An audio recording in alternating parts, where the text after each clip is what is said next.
What's going on, guys? Satsuki the Savage here, and today I'm going to be talking JoJo's Bizarre Adventure, Part 1, Phantom Blood. Yeah, man, I finally did it. I finally watched JoJo's. Y'all finally broke me down, and I sat down and decided, alright, I'm going to give this show another shot. Because if you didn't know, I watched JoJo's Bizarre Adventure before, but I had dropped it probably, I want to say, 6 episodes in. I think the last episode I ended off on was the episode where we had Jonathan fight those 2 guys that Dio brung that were like Knights of Bloody Mary or something like that. And before I get any further in the video, I would like to ask you guys to please refrain from spoilers in the comment section, alright? Because I'm only talking about Part 1 of JoJo's Bizarre Adventure.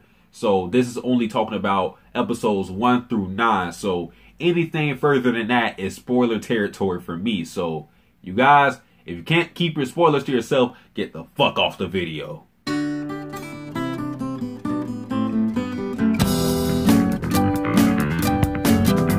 Before I actually talk about Part 1, I want to get into why I dropped JoJo's Bizarre Adventure the first time around. It's extremely difficult to be a part of the anime community and not hear anything about JoJo's, whether it be a reference to JoJo or just people praising JoJo. However, I am a person who was turned off by extreme amounts of hype. So when I kept hearing people talk about JoJo's Bizarre Adventure, I'm just thinking to myself, they're probably overly praising this show. It's probably not all that good. And if you don't believe me, I'm the same person who didn't read/watch One Piece until 2.5 years ago. And that's because I kept hearing how popular it was. So I started avoiding One Piece like the plague. Now that explains why it took me so long to actually start watching JoJo's Bizarre Adventure. But as to why I dropped it, I went into this show with no expectations. So I didn't know what I was going to get from this show. It's like if I see gag comedy and goofy character designs in One Piece, I'm going to see that as normal and I'm going to be like, that's fine.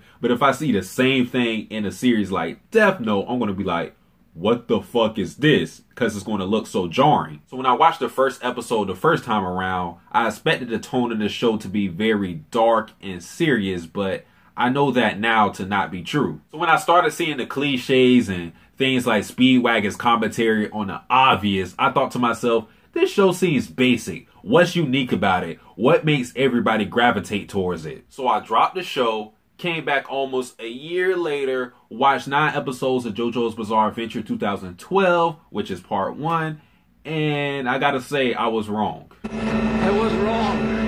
After dropping the show, a lot of people told me that JoJo's Bizarre Adventure starts off pretty slow with Part 1, and that Part 1 was probably their least favorite part. So when it was time to rewatch the show, I came in with a much more open mind, and I gotta say, it served me pretty well because I love Part 1. And if this is the weakest part of JoJo's Bizarre Adventure, then please give me a ticket to the JoJo hype train. Your ticket, please?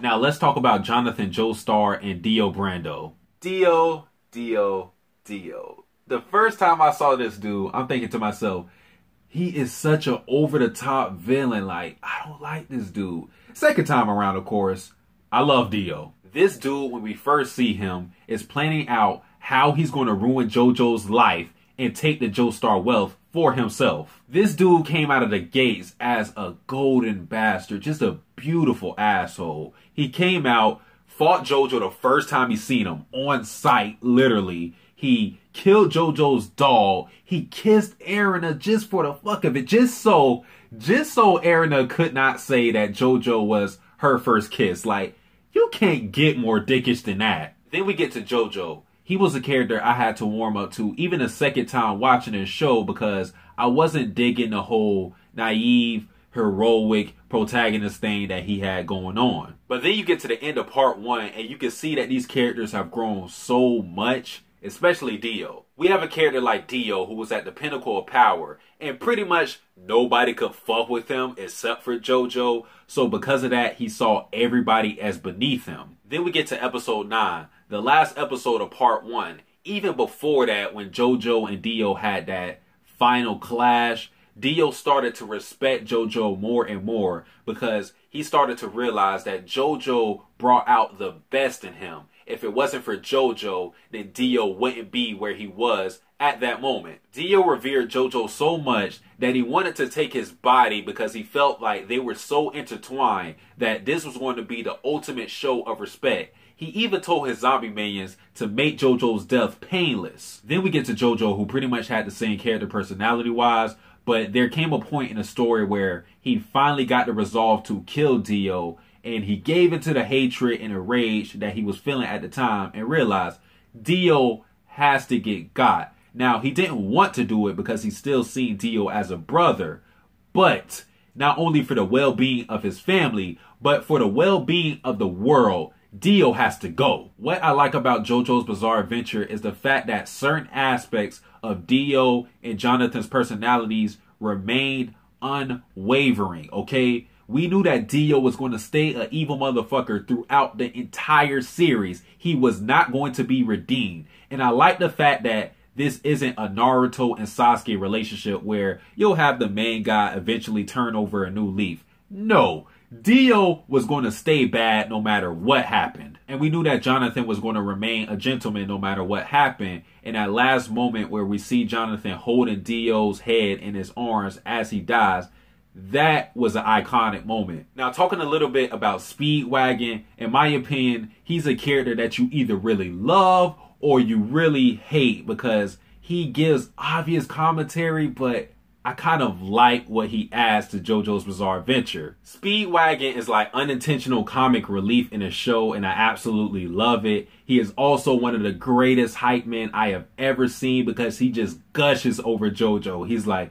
JoJo, you are the bright and shining star in this dark world. You are the ladder in this abyss. I love you, JoJo. Kiss me. And I was planning to make a video about the top 10 friendships that I've seen in anime. Speedwagon is definitely getting on that list because everybody needs a friend like Speedwagon. Now, moving on to the next part, I'm wondering if certain things are going to stay relevant that were relevant in part 1. And right now, I'm just thinking aloud, so don't answer my questions in the comment section, all right?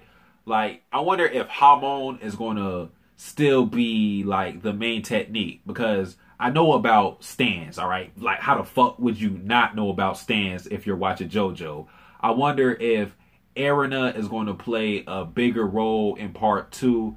Those are some of the questions I have, but again, don't answer those. So I am moving on to part 2 of JoJo's Bizarre Adventure, Battle Tendency, and I don't know when I'm going to have a video on that out because I don't know when I'm going to watch all of the episodes. Just be on the lookout. All I can say is I'm glad I gave JoJo's Bizarre Adventure another chance because I'm enjoying it right now. But guys, that is it for this video. If you enjoyed this video, like, comment, subscribe. Satsuki the Savage, out.